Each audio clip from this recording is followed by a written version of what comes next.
राजपुर एक छोटा और शांत शहर था जहां हर कोई एक दूसरे को जानता था।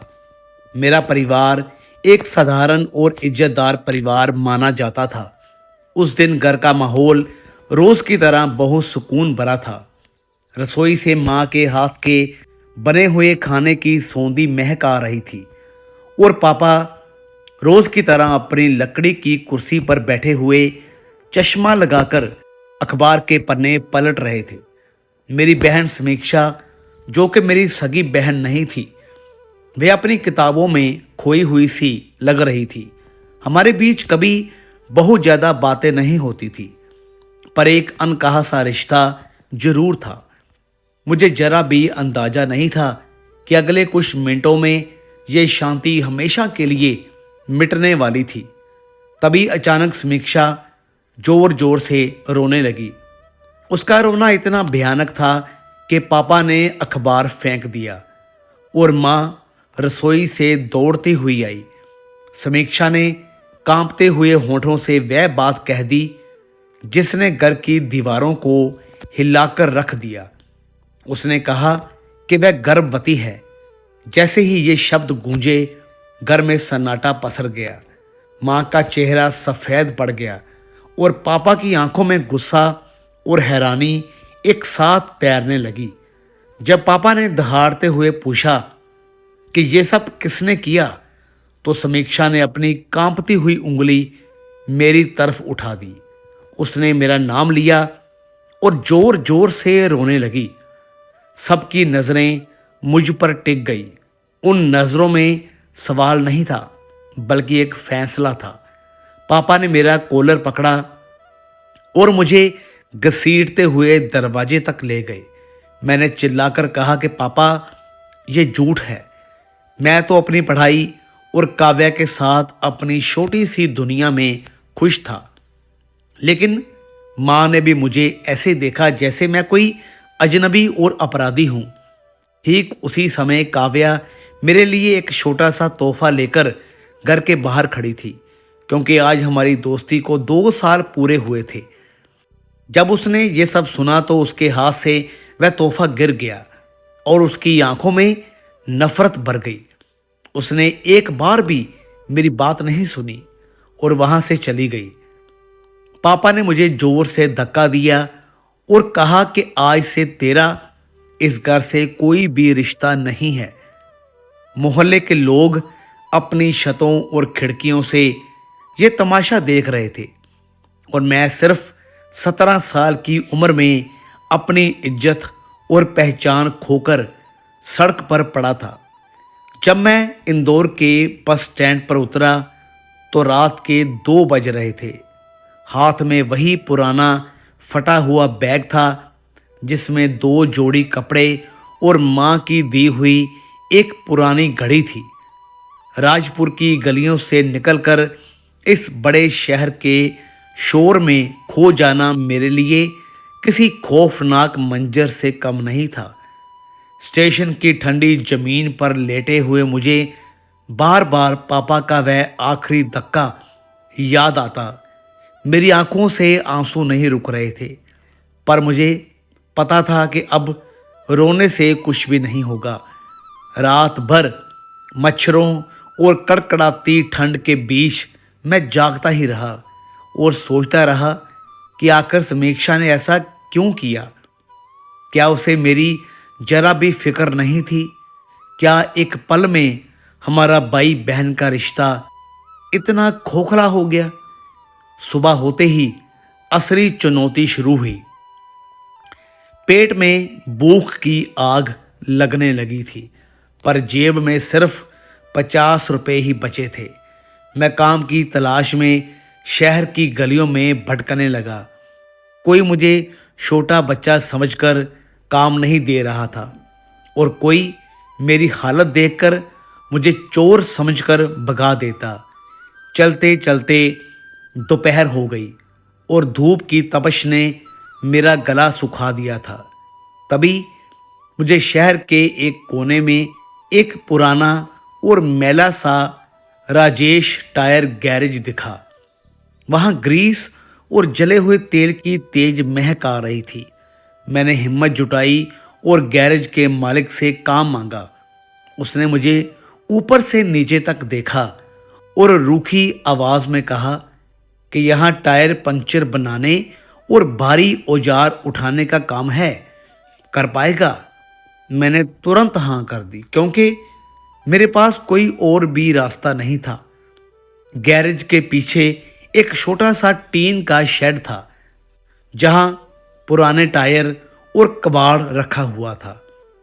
मालिक ने कहा कि तू यहीं सो सकता है, पर रात को रखवाली भी करनी होगी।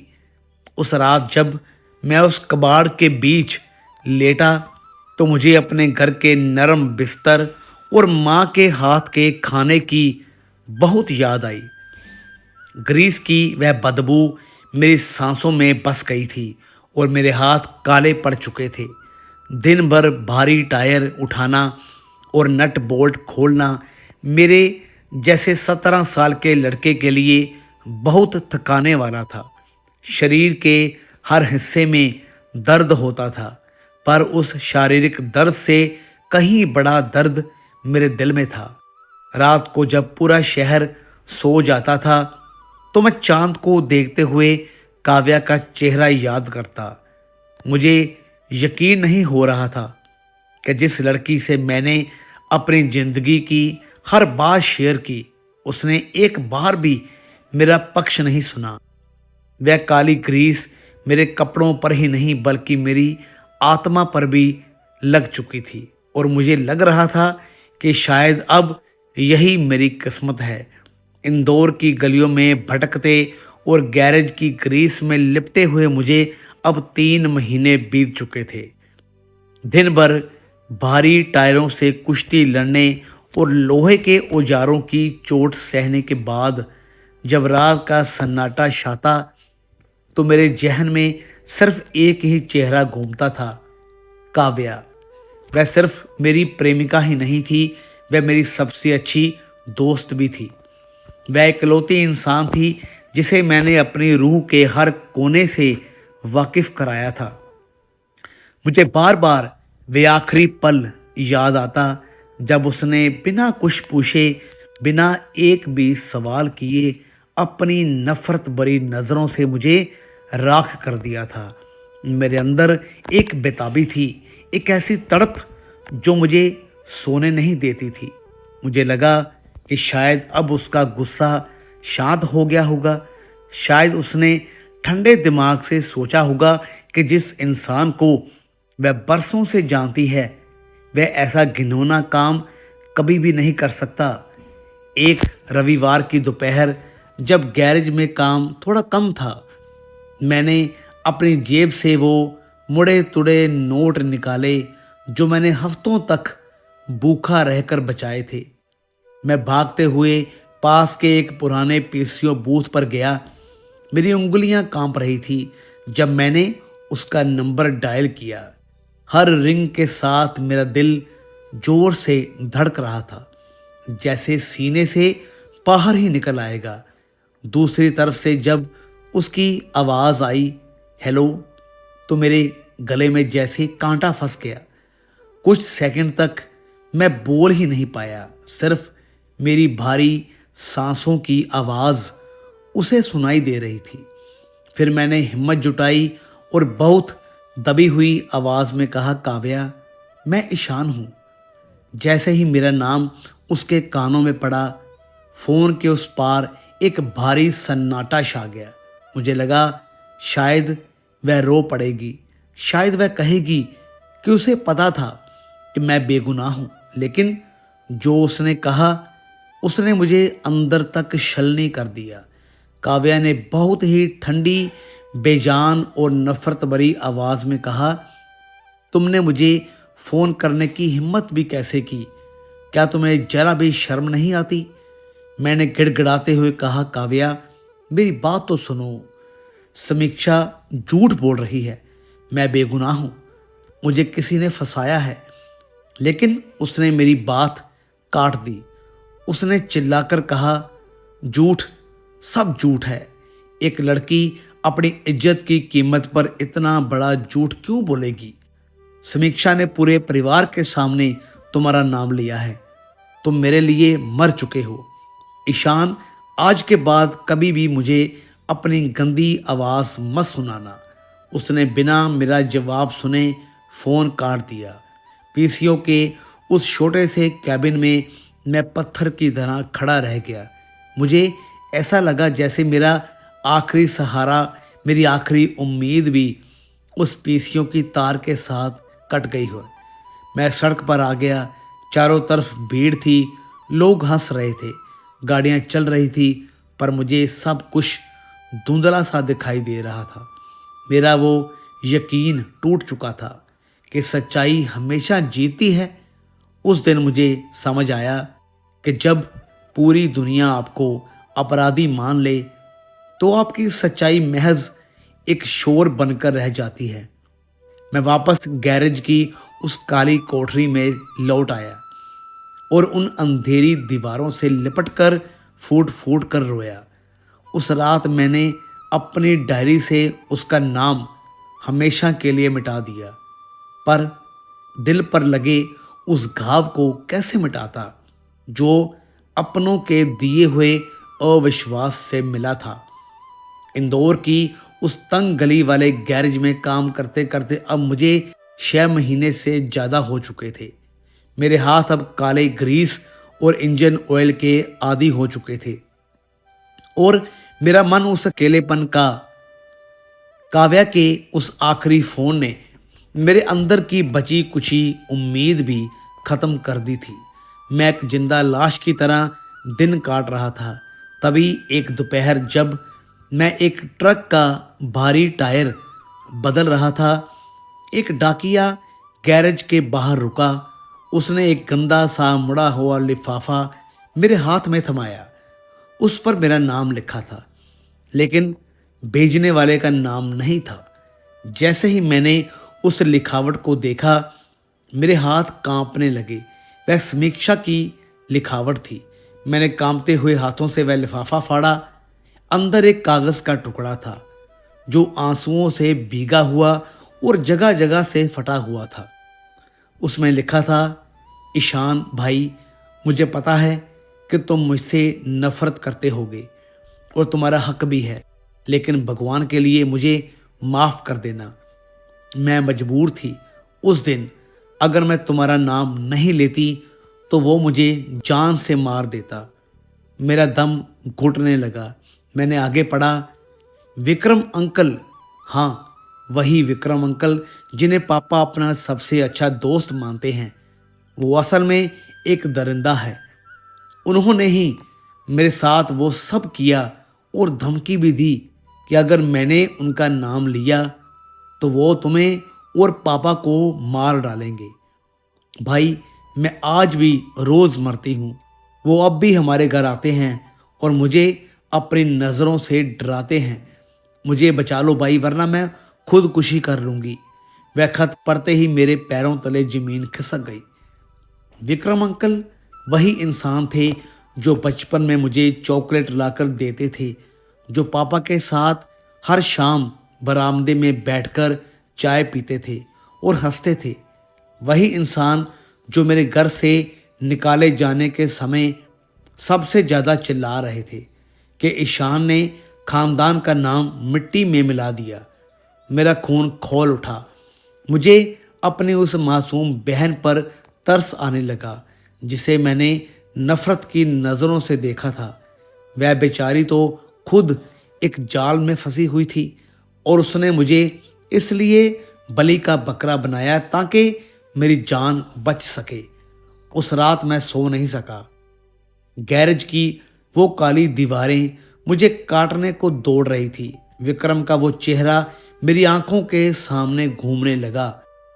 वो झूठी शराफत, वो सफ़ेद कुर्ता पजामा और वह गहरी साजिश। मुझे समझ आ गया कि राजपुर का वो सम्मानित व्यक्ति असल में एक शैतान है जिसने कि मेरे परिवार को तबाह कर दिया। मेरे अंदर एक ऐसी आग जली जो डर और दुख से कहीं बड़ी थी। मैंने तय कर लिया कि अब मैं यहाँ छुप कर नहीं बैठूंगा। चाहे मेरी जान चली जाए, लेकिन मैं उस दरिंदे का असली चेहरा सबके सामने लाकर रहूंगा। मैंने अपना वही पुराना बैग उठाया, गैरेज के मालिक को बिना बताए अपनी थोड़ी बहुत जमा पूंजी ली और आधी रात को ही मैं राजपुर जाने वाली आखिरी बस पकड़ ली। बस की खिड़की से बाहर देखते हुए मैंने खुद से वादा किया कि इस बार मैं हार कर नहीं, बल्कि सच का हथियार लेकर वापस लौटूंगा। राजपुर की सीमा में कदम रखते ही मेरा दिल तेजी से धड़कने लगा था। मुझे पता था कि अगर किसी ने मुझे पहचान लिया तो बिना कुछ सुने ही मुझ पर हमला हो सकता है। शहर के लोगों की नज़रों में मैं अब भी वही अपराधी था जिसने अपनी ही बहन के साथ गलत किया था। मैंने बाजार से एक बड़ा सा मफलर और एक चश्मा खरीदा ताकि कोई मेरा चेहरा ना देख सके। मैंने अपने बाल बिखरा लिए और फटे पुराने कपड़े पहन लिए ताकि मैं एक मामूली सा मजदूर जैसा लगूं। मैं धीरे धीरे अपने ही घर की उस गली की तरफ बढ़ा जहां कभी मेरा बचपन गुजरा था। रात का समय था और गली में सन्नाटा पसरा हुआ था। मैं अपने घर के ठीक सामने वाले पुराने और बंद पड़े मकान की छत पर चढ़ गया।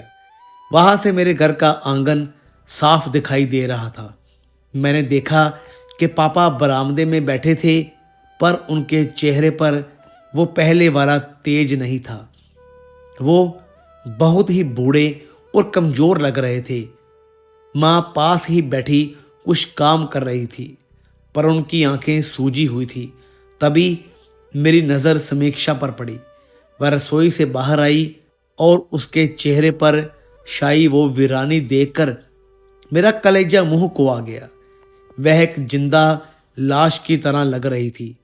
तभी अचानक घर के बाहर एक सफ़ेद रंग की बड़ी गाड़ी रुकी और मेरा पूरा शरीर गुस्से से कांपने लगा। वह विक्रम अंकल थे, वही दरिंदा जिसे पापा आज भी अपना भाई समझते थे। वह गाड़ी से उतरे और बड़े ही रौब के साथ घर के अंदर दाखिल हुए। मैंने देखा कि कैसे पापा ने उनका स्वागत किया और उन्हें अपने पास बिठाया। विक्रम अंकल पापा के कंधे पर हाथ रखकर ऐसे बात कर रहे थे जैसे वो इस घर के रक्षक हों, पर मेरी नजरें समीक्षा पर टिकी थी, जो विक्रम को देखते ही थर थर कांपने लगी थी। वह डर के मारे रसोई के अंदर भाग गई, पर विक्रम की भूखी नजरें उसका पीछा कर रही थी।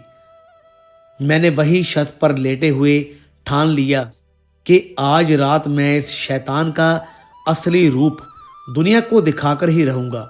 मैंने अपना मोबाइल निकाला जो मैंने मुश्किल से खरीदा था और उसकी रिकॉर्डिंग सेटिंग चेक की। मुझे बस एक सही मौके का इंतज़ार था जब वह समीक्षा को डराने की कोशिश करे और मैं उसे रंगे हाथों पकड़ सकूं।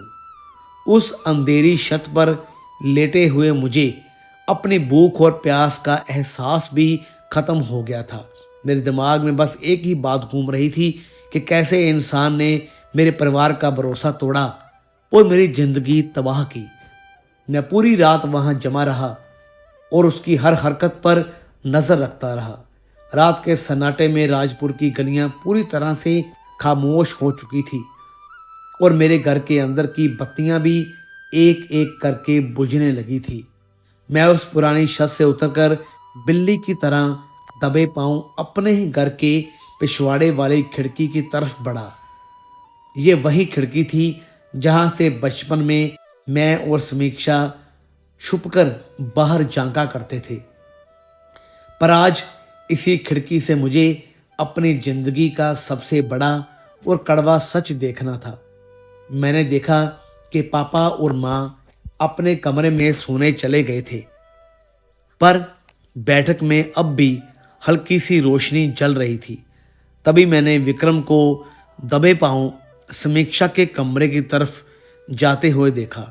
मेरा खून खौल उठा और मैंने तुरंत अपने फ़ोन का कैमरा ऑन कर लिया और उसे खिड़की के कांच के पीछे एक दरार में फंसा दिया ताकि सब कुछ साफ रिकॉर्ड हो सके।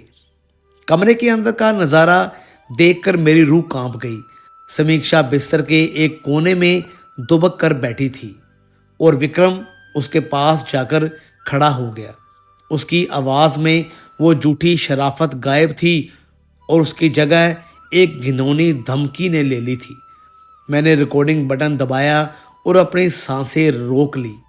विक्रम समीक्षा का हाथ पकड़कर उसे अपनी तरफ खींच रहा था और कह रहा था कि अगर उसने पुलिस को सच बताने की जरा भी कोशिश की तो वो उसका और उसके भाई ईशान का हाल बुरा कर देगा। वह कह रहा था कि देख लिया ना तेरे भाई का क्या हुआ। एक ही पल में मैंने उसे शहर से बाहर करवा दिया और अब वो कहीं भी भीख मांग रहा होगा।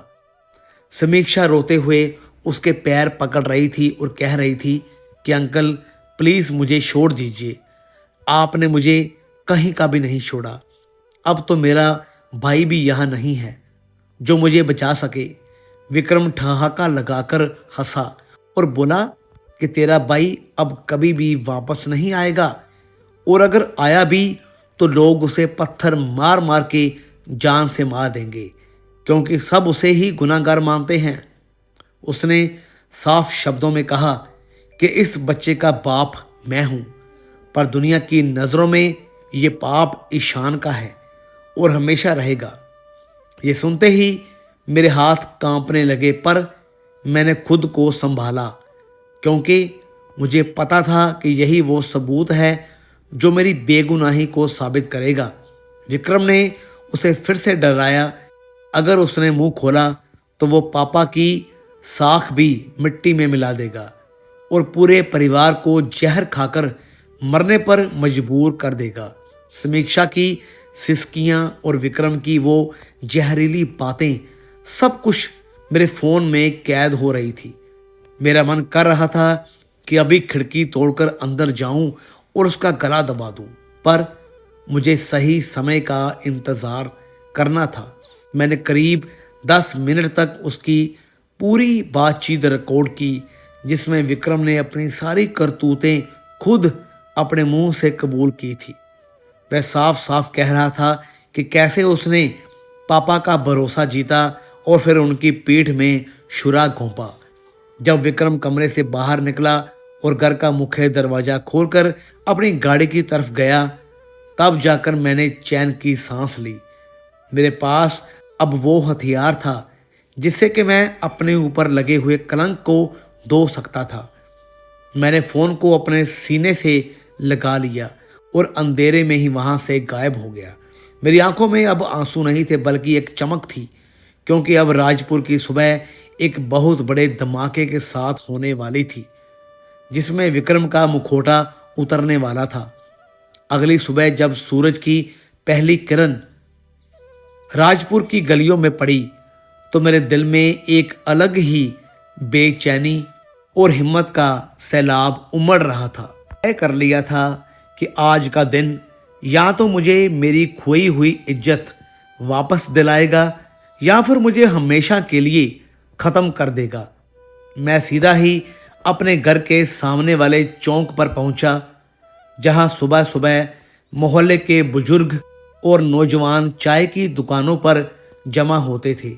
मैंने अपनी चादर फेंकी और अपना चेहरा साफ किया। जैसे ही लोगों ने मुझे देखा, वहां सन्नाटा छा गया। कोई चिल्लाया कि देखो, ये तो वही है जिसने अपनी बहन के साथ ही, तो कोई पत्थर उठाने लगा। तभी मेरे पापा और माँ शोर सुनकर बाहर आए। पापा की आंखों में मुझे देखकर फिर से वही पुराना गुस्सा और नफरत जाग उठी। उन्होंने चिल्लाकर कहा कि तेरी हिम्मत कैसे हुई यहाँ वापस आने की? तूने अभी तक हमें जितना जलील किया, क्या वो काफ़ी नहीं था? तभी वहाँ विक्रम भी अपनी गाड़ी से उतरा और उसने बड़े ही शातिर अंदाज में भीड़ को उकसाना शुरू कर दिया। उसने कहा कि देखो देखो भाइयों, ये लड़का कितना ढीठ है, अपनी बहन की जिंदगी बर्बाद करने के बाद अब यहाँ फिर से तमाशा करने आया है। इसे पुलिस के हवाले कर दो या इसे यहीं सबक सिखाओ।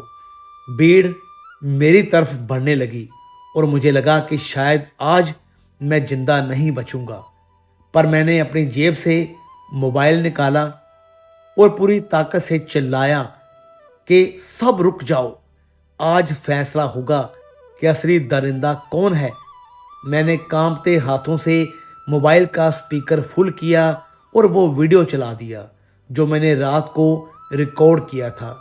जैसे ही विक्रम की आवाज़ गूंजी जिसमें वो खुद को बच्चे का बाप बता रहा था और समीक्षा को धमका रहा था, तो पूरे मोहल्ले में जैसे मौत सा सन्नाटा छा गया। वीडियो में विक्रम साफ कह रहा था कि ईशान तो सिर्फ एक मोहरा है, असली खेल तो मैंने खेला है। यह सुनते ही पापा के हाथ से वो डंडा गिर गया जिसे वो मुझे मारने के लिए लाए थे। माँ जमीन पर बैठकर अपना सिर पकड़कर रोने लगी और समीक्षा जो घर की दहलीज पर खड़ी थी उसकी आंखों से आंसू बहने लगे। विक्रम ने भागने की कोशिश की पर मोहल्ले के उन्हीं लड़कों ने उसे दबोच लिया जो कुछ देर पहले मुझे मारने वाले थे। लोग अब विक्रम पर टूट पड़े थे और उसे वो जूते और थप्पड़ पड़ रहे थे जिसकी उसे कभी उम्मीद नहीं थी। पापा डगमगाते हुए मेरे पास आए। उनकी आंखों में वो गुस्सा अब गहरे पछतावे में बदल चुका था। उन्होंने मेरे कंधे पर हाथ रखा और फूट फूट कर रोने लगे। उन्होंने एक शब्द भी नहीं कहा पर उनकी हिचकियां बता रही थी कि वो अपने बेटे से कितनी बड़ी माफ़ी मांगना चाहते हैं। मैंने देखा कि कैसे वो समाज जो कल तक मुझे थूक रहा था अब विक्रम को घसीटते हुए पुलिस स्टेशन की तरफ ले जा रहा था। तभी भीड़ को चीरती हुई काव्या भी वहां पहुंची। उसके चेहरे पर शर्मिंदगी और दुख के सिवा कुछ भी नहीं था। उसने मेरी तरफ हाथ बढ़ाया पर मेरा मन अब इन सब चीज़ों से बहुत दूर जा चुका था। मैंने देखा कि समीक्षा ने आकर मुझे गले लगा लिया और वो बस इतना ही कह पाई कि भाई मुझे माफ़ कर देना। मैंने अपने परिवार को फिर से जुड़ते देखा पर उस एक वीडियो ने ना सिर्फ एक अपराधी को बेनकाब किया बल्कि उन सारे रिश्तों की पोल भी खोल दी जो बिना किसी सबूत के मुझे अपना दुश्मन मान बैठे थे। मैंने पुलिस को वो वीडियो सौंप दिया और विक्रम को सलाखों के पीछे जाते देखा, पर मेरे अंदर की वो टीस अब भी बाकी थी जो उन 6 महीनों के अकेलेपन ने मुझे दी थी। विक्रम के पुलिस की जीप में जाते ही राजपुर की उस भीड़ का शोर धीरे धीरे शांत होने लगा, पर मेरे कानों में अब भी अपनी ही चीखें गूंज रही थी जो 6 महीने पहले इसी सड़क पर अनसुनी कर दी गई थी। पापा ने कांपते हाथों से मेरा चेहरा छुआ और उनके आंसू मेरी कमीज पर गिरने लगे। मेरी माँ बार बार मेरे गंदे और काले पड़ चुके हाथों को चूम रही थी और अपनी ममता की दुहाई दे रही थी कि एक माँ से बहुत बड़ी भूल हो गई। समीक्षा मेरे पैरों के पास बैठकर बस रोए जा रही थी, जैसे उसके पास बोलने के लिए कोई शब्द बचे ही ना हो। पूरे मोहल्ले के लोग जो कल तक मुझे धिक्कार रहे थे अब मुझे दिलासा दे रहे थे और मेरी बहादुरी की तारीफ कर रहे थे, पर मुझे वो सब बहुत खोखला सा लग रहा था क्योंकि जब मुझे उनकी ज़रूरत थी तब सब ने अपनी खिड़कियां बंद कर दी थी।